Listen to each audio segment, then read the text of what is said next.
How's it going, YouTube? My name's Elvin Ninja 7, your resident Mistweaver monk, and I know, with this all healers to 3K series that we're doing recently, I know some of you are worried that I might have forgotten about Mistweaver monk.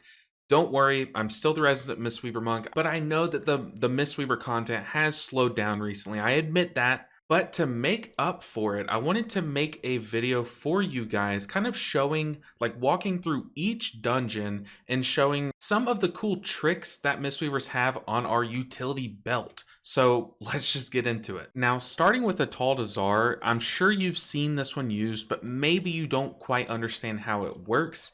But for this one, you'll need a couple talents, and there's a couple things that I'm going to be going over. So for the tips that I'm going to show you guys, you'll need Paralysis and Ring of Peace, which I'm sure you already take in a Mythic Plus environment.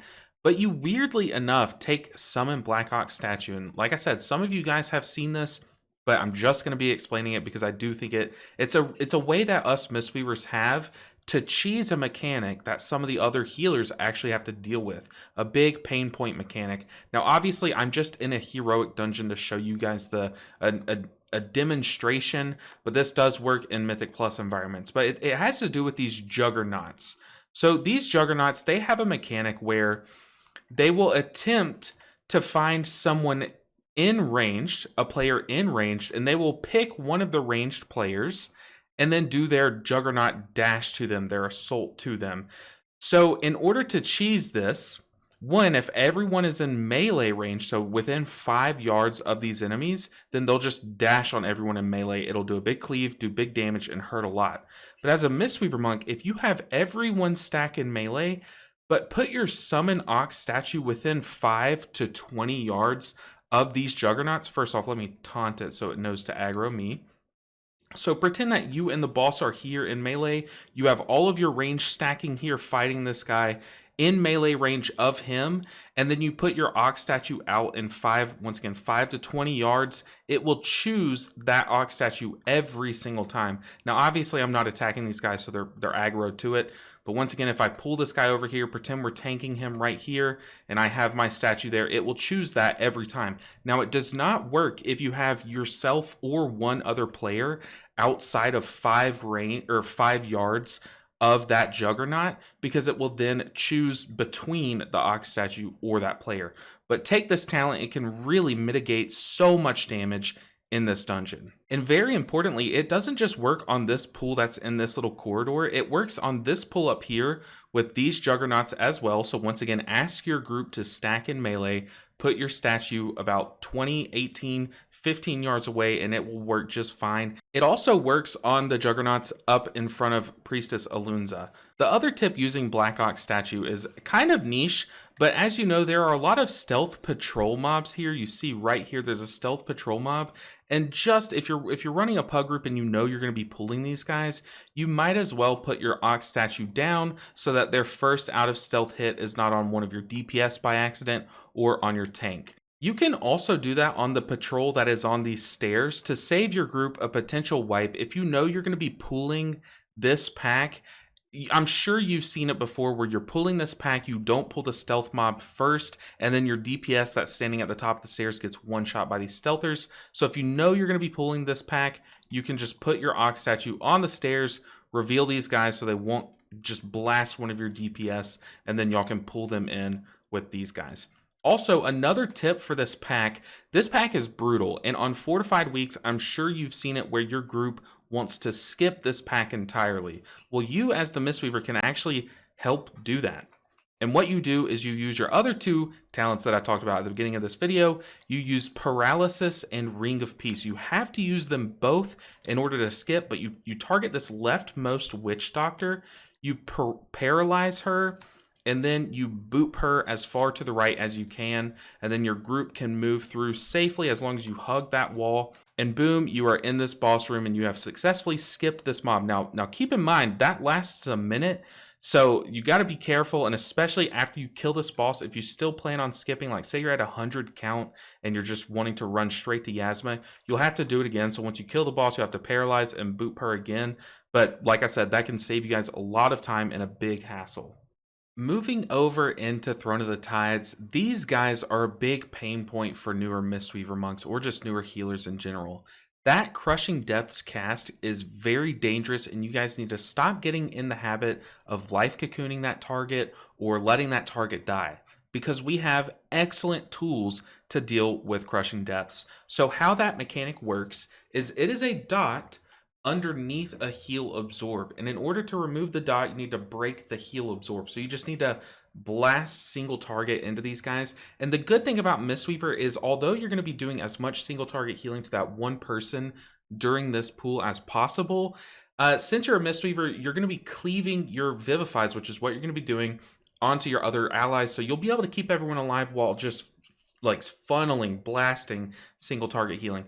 So as soon as this guy notifies you who he's placing it on, so right once you see who he's casting it on, you, as the Mistweaver, need to pick that target, renewing mist them. Yes, take the time to renewing mist them, not just because it's a small hot that might help with the heal absorb, but you're doing it for this guy here, your tier set. Your chi harmony makes this target take 50% more healing from you. Now, right after renewing misting, you're going to channel a soothing mist, because then you can spam your next few casts instantly. And then your next cast, right after channeling the Soothing Mist, needs to be an Enveloping Mist on that target. The reason being is because we take a lot of talents that buff our Enveloping Mist to the point where now they'll take 50% bonus healing from Chi Harmony and then 40% extra healing from Enveloping Mist. So all of a sudden you have two modifiers on this target that make your single target healing to them absolutely insane. And from there, you can spam Vivify. So once again, we see who's targeted, we renewing mist that target, soothing mist, then enveloping mist, and then spam vivifies. And those vivifies are going to be absolutely blasting, and you can do it until you see their health bar move, or at least stop moving, because it's going to be ticking down until you get rid of that heal absorb. And then the moment it moves up, that means you have broken that heal absorb. Or if you have a way to track the heal absorb debuff, that works too. The next tip I want to show you is on the add phase of Lady Nazjar. You not only can dispel this Frostbolt slow that these casters are going to be putting on your team, you can dispel them, but you can also Tiger's Lust them. Since they do slow, Tiger's Lust will remove that slow for them. So that's just two ways that you can help during this add phase. Moving on to Commander Ulthok, this boss is weird, but he spawns these oozes that he'll awaken that a lot of times it's your job to boop them back. Now, Ring of Peace does not work, your normal boop doesn't. However, direct damage does boop them, so the best way that you can handle these guys and really control where they're going and where their ooze is and try to keep it in a good spot and clear the whole room is by spinning crane kicking. You can hit all the adds and continuously boop them all back and make this room very clean and less cluttered as the healer. But I do have to say it's smart to pop a defensive if you're going to be doing this, because one, the defensive will carry over into the shockwave, which does big damage, but your toes might dip into the ooze, especially your first few times doing it. This is so embarrassing. I just recorded this whole section and killed everything, so use your imagination, pretend like everything is alive. As you know, there are a couple different types of mobs in this hallway on this other side. There are the sentries that cast Swell that will do just amping up damage depending on how many stacks you have of this corruption debuff. Whenever you kill these guys in Mythic Plus, you'll gain a stack that makes you take more and more damage. So my tip in this hallway is to try to hold on to revival as long as possible, same as last hallway. But I see whenever I do coaching, I see a lot of people revivaling here when you get to about 4 or 5 stacks. But ideally, people don't AoE blast all the corruptions with this sentry, but in pug environments, not everything's ideal. So if you have to use revival to mass dispel those debuffs in order to save people, do it. But if you're just doing it out of convenience and because you see a lot of stacks, try to hold on to it, because once you get to the middle part of the room, you're going to have another sentry here surrounded by a lot more corruptions, and this is much more ideal of a time to revival than this pool. And what's even better is if you can get away with saving it there and saving it for the double swell or the double sentry pool, just in case you come in with like 19 stacks, you can cleanse them and not have to wait a few seconds or not accidentally wipe to that major damage. Also, all of these Aqua Blasters, I hate that I killed these guys, but my tip is to try your hardest on this previous pool where all these inks are spilling out. try not to use your AoE CC because having both of your AoE stops in Ring of Peace and Lego Sweep here can trivialize this pool that you likely, I'm sure you're used to it. You can lose people very easily in this pool. So try to have both of those buttons up for this moment. Moving into Darkheart Thicket, I promise I have a pretty cool tip coming up. But I really want to emphasize this pool right here with the Rotheart Keeper and all of these Vilethorn Blossoms. I'm sure you've done some big pools in this little fountain area over here that just took forever. And honestly, you as a healer can't really do much about that. But one thing that I want to emphasize is that although you might be 5+ targets, like hitting 5+ targets, which me and some other guide writers and stuff have said that at 5+ targets, your ideal rotation is to just spinning crank kick. Although you might be at that target cap, you're kind of shorting yourself. You're really making this a lot harder and take a lot longer for yourself. You really, really, really need to treat this pool, as long as this keeper is alive, as a single target fight. Although you might be doing less damage, might be doing less healing, it might look bad on the meters, but this keeper will be keeping these blossoms alive and basically negate all the damage that your spinning crank kick is doing to them, so you can consider them not part of that target cap. So if you have a keeper plus a few of these blossoms, you can treat it as legitimately a single target fight. So use your single target rotation, Rising Sun Kick, prioritize them, Blackout Kick, Tiger Palm. Do not be baited into spinning crank kick, because that is kind of what this pool is designed to do, is to bait you into AoEing. But as soon as that keeper is dead, spinning crank kick to your heart's desire, because once again, you will get good damage, good healing from these mobs. And especially if you're doing this pool up here with 2 keepers, 100% single target, 2 target these guys down, and then you can spinning crank kick. Once again, don't look at the meters on these pools, because some people might be AoEing. They are most likely doing it wrong or doing the most suboptimal thing they could be doing. So once again, don't spinning crank kick, don't get baited. The next tip is actually really cool and kind of a very cool way to use one of our abilities or our cooldowns that I'm sure some of you have not noticed or thought about before. Now, that is Chi-Ji. So Chi-Ji is honestly an amazing throughput cooldown. That's usually where you're probably used to using it. But it does have this tricky line of text at the bottom that says Chi-Ji's presence makes you immune to movement impairing effects. And we can actually use that to kind of simplify this fight, especially on tyrannical weeks. I use this every single tyrannical week.